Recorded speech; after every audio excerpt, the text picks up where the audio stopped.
I know you have come here thinking that I'm going to talk about the Odyssey or the story of the Odyssey or how it is or what happened, but I'm actually here to talk about the so called world premiere, Indian world premiere of the Odyssey that took place in Mumbai a couple of days ago, like earlier this week. Why I'm talking about it is because my entire feed is filled with it because other colleagues, as journalists or film critics, who are really upset with what happened.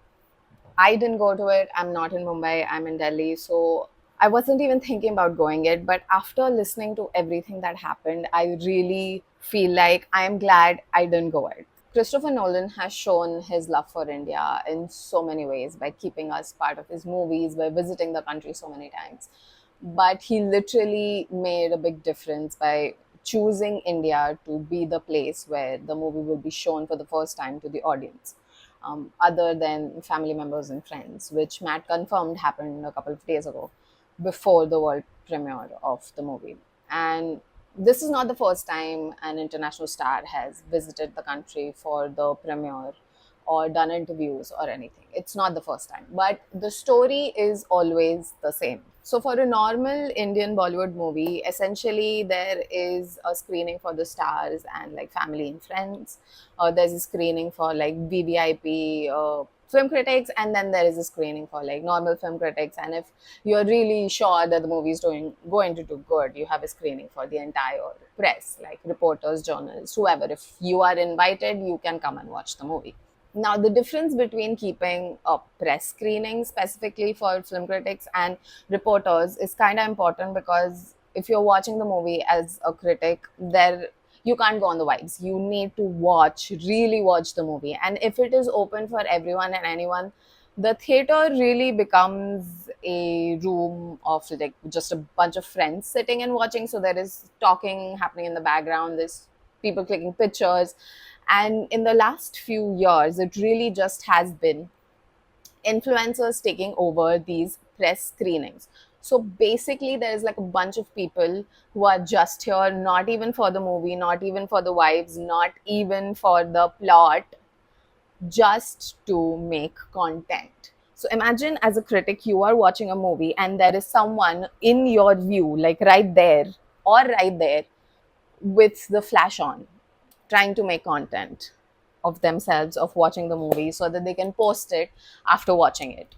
Or they're just talking to each other. And it is annoying because these people are not interested in watching the movie, they're interested in keeping their social life online alive. Don't get me wrong, I also use my phone once in a while.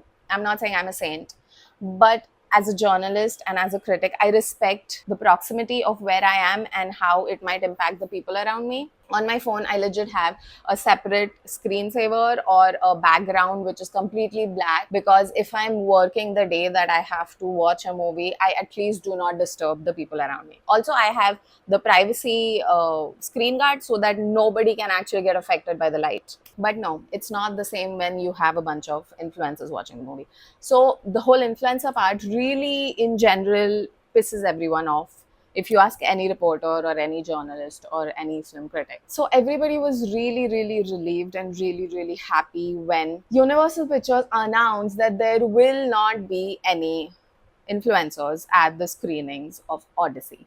Imagine, you not only get to talk to the creators of the movie, talk to Matt Damon and Christopher Nolan and Tom Holland, but you have guaranteed that this space will be for you as media. Let me tell you something. If you search, the first thing you can look at, if you search about the influencers being at the Odyssey screening, the first thing it says, this rule completely failed in India. It was supposed to be a big thing. It was supposed to be a final real chance for Indian media to be able to interact with real creators. This is not the first time it has happened. It happened with me a number of times. One of the biggest things that did happen inside, like I said, I did not go to the screening. There was also a press conference the next day, which also was a joke. And all the information that I'm going to share is in the public domain. I'm not even sharing information about my actual conversations with any of the publicists or point of contact about this whole thing. No, I'm sharing the information that is actually in public domain. People who did go for the screening or the press conference were pretty clear that it is not for them. One, they literally made it a big deal that there are not going to be any influencers, but it turns out there were hundreds of influencers there under the name of being fans. If it is a fan screening, it is not a press screening. And these were not even like, fans, they were literally there to make content of it. If you scroll through Instagram, you will see that a lot of people have shared like photos and videos from the inside of the screening, and none of them are journalists. The reason it pisses me off is because a lot of people, a lot of actual media was not allowed to go, saying that we have very limited seats, we can't have more than one person from one publication watching this movie. And this has not happened for the first time. It happens for Marvel movies as well, especially in the last couple of years, because seats are dedicated for fans. The another not so surprising thing about the whole thing was the next day's press conference, where they were told that you cannot ask questions, that you will not be given the chance to even ask questions. There will be a lottery system of like who gets to ask questions, which did not happen. People were legit told, 4 or 5 people in the audience, which is basically pre-decided people, they are given the questions what needs to be asked. So the part where the truth is, this happens with Bollywood movies all the time. This happens with a lot of movies all the time. But when you ask media to come there for a media interaction, you can't tell them, okay, I am giving you a question and you need to ask just that. But again, surprisingly, this is not the first time. Even on international platform, when I did interviews for One Piece with the voice actors of One Piece, the Japanese voice actors of One Piece, then too this happened. We were not allowed to take pictures, we were not allowed to take videos, we were not allowed to interact with them directly, and we were not allowed to ask anything other than pre-decided questions. Fine. There was a language barrier, it can happen. Sure, because they need someone to earlier explain the question so that their answers are more faster, so we don't waste time. Why was this a problem with this interaction? Why couldn't journalists thus ask questions? And it is still, time crunch can be given a reason for this, even when it's Bollywood releases.